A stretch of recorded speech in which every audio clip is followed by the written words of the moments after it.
चारकोप मध्ये राहत असेल तर ही जागा आपल्याला सगळ्यांनाच माहिती असेल. मी आता ज्या ठिकाणी उभा आहे ती कांदळवनाची जागा आहे. आपल्याला माहितीच असेल की आता अपोजिट साईडला कोस्टल रोडचं काम चालू असल्यामुळे जे मँग्रोव्ज आहेत ते तोडायला घेतलेत. पण इकडे जर तुम्ही आलात तर इकडे तुम्हाला अजूनही ती शांतता पाहायला मिळते. हा सुंदर असा निसर्गाचा आनंद आपण ह्या ठिकाणी घेऊ शकता.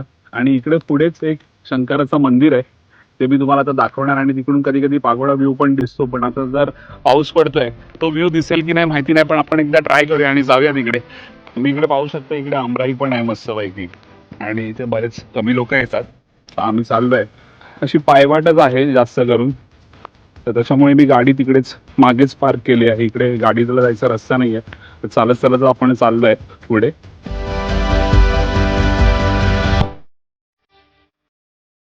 जर तुम्ही चारकोप मार्केटच्या ठिकाणी जात असाल आणि तो जो गोंधळ आहे आणि त्याच्यातनं डायरेक्ट कट्टू जर तुम्ही इकडे आलात तर संपूर्ण तुम्हाला असा हिरवागार निसर्ग पाहायला मिळतो.